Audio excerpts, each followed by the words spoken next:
Hey guys, it's Phoenix Android Radios here. In this video, we're going to be looking at the 12.1-inch radio for the Dodge Ram vehicles, 2009 to 2012. The radio comes in two color options, silver and gray. This one is the silver one we have here, and it comes in four different size options. We have it in 2 gigs of RAM, 32 hard drive, 4 gigs of RAM, 64 hard drive, 6 gigs of RAM, 128 gigs of hard drive, and 8 gigs of RAM, 128 gigs of hard drive. This is the front of the radio. You have a portion here. If you have your AC outlet, you can move that over to here. You also have to move your factory vents over to here, and as well as the left side, if you have the turn knob for the shifter, that would go here.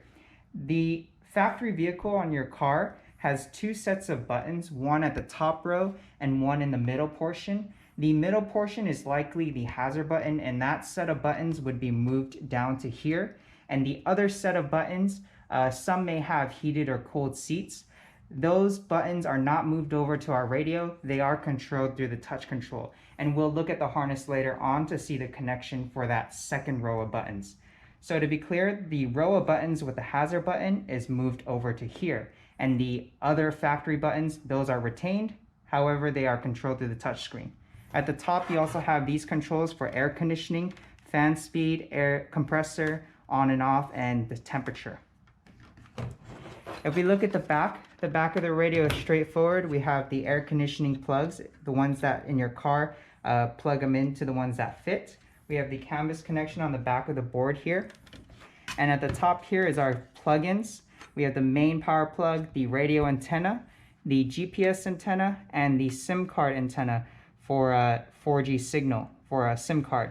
The radio itself has two SIM card slots, one over here, but also a secondary one that is more easily accessible, and we'll show that in the harness later.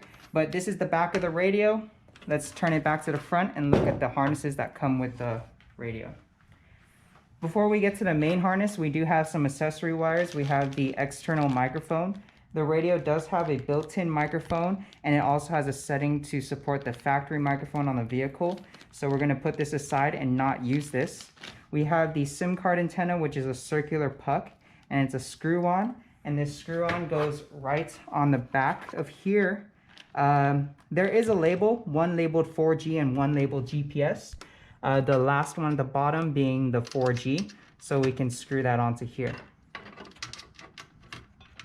And this circular puck you can place inside the car just as long as you have a signal when you plug in a SIM card to the slot. The same goes for the GPS antenna, which you get two pieces. You get an external GPS antenna that you can screw on, that we will do right here.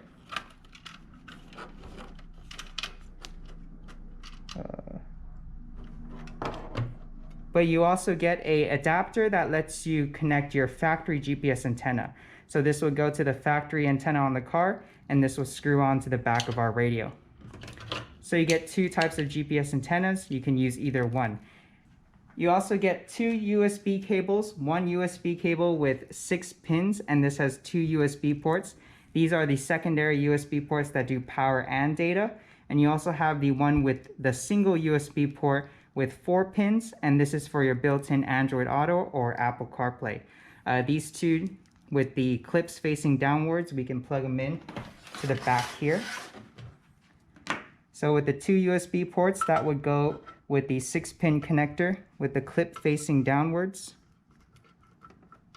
And the single USB port with the Apple Android Auto, and with the Android Auto and the Apple CarPlay, we can connect the 4-pin USB connector. Moving forward, you also get a USB adapter that lets you support one of the factory USB ports on the vehicle. You don't need to use this, but if you want to support one of the factory, you would find maybe the secondary one, the cable with the 2 USB ports, plug them into one or the other, and this connector would go straight to the vehicle to route it for the factory USB port on the car. The last accessory you get is this harness, which is a large plug here. It has your secondary SIM card reader. It also has your RCA outs for aftermarket sound. You have front right, front left, rear right, and rear left. And this is your audio outputs for aftermarket sound, as well as a green RCA for subwoofer. You have aux R, aux L in, as well as aux CVBS or aux AV in. And this will correspond to one of the apps on the radio so that you can hear the sound as well as the video feed. You have an external mic input that we mentioned earlier, but we will not be using this because the built-in microphone on the radio as well as the factory microphone on the vehicle works, so this external mic is not needed. And you have a last RCA labeled CVBS out, which may not have a function, but it should output a video feed that you put into either aux AV in or aux CVBS. And this large connector connects to the top here with the clip facing downwards, like so. The last piece are actually two pieces. You have one which is an adapter that allows it to connect to the back of the radio because the plug is this shape. So it will convert this large plug into a smaller plug that we can fit on the back of the radio.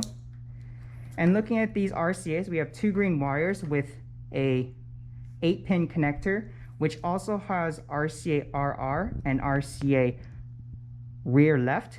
These are also outputs for aftermarket sound. There is a set on that other RCA set that it was rear left and rear right. Use one or the other, one of those should work. Looking at the other parts of the harness, if your vehicle has, speaking of the two rows of buttons that you have, not the hazard one, the other one, if you have a heated or cooled seats, make sure to plug this in for that row of buttons. And this allows you to control the settings on the second row of buttons. You have the canvas connector here. You have the power connector here that connects to a plug in the car. And just find matching connectors for each one, as well as this one. This one specifically has RCA males that allow you to support the factory entertainment on the monitors. If you have monitors on the ceiling or rear entertainment, these are your rear entertainment sound for left and right. You also have aux L and aux R that allow you to support the factory aux jack on the vehicle if you do have it, and that corresponds with aux V. So this yellow, red, and white would connect to the aux in and aux R right here. You also have two other yellow RCAs here for the factory backup camera labeled Cam CVBS. And if you have and this is the video feed res video for the rear entertainment on your vehicle if you do have it.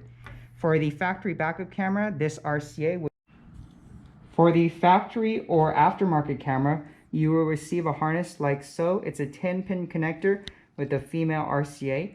And for the factory camera on this vehicle, we have the male RCA labeled Cam CVBS. We could connect that like so. So find matching connectors on the vehicle for these, and for the heated and cooled seats, this connector. Let's connect this harness to the radio. First is the power plug at the top left here.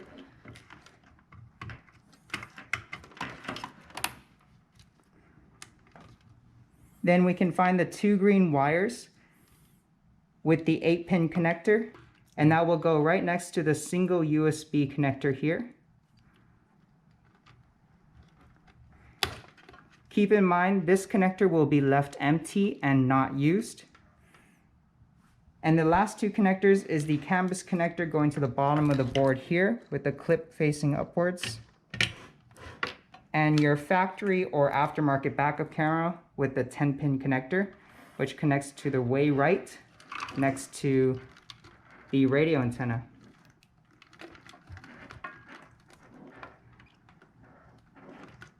That's a quick look at the connections for the Dodge Ram 2009 to 2012. One thing we forgot to mention is the radio antenna here. You will receive an adapter that allows you to connect this antenna for the radio signal.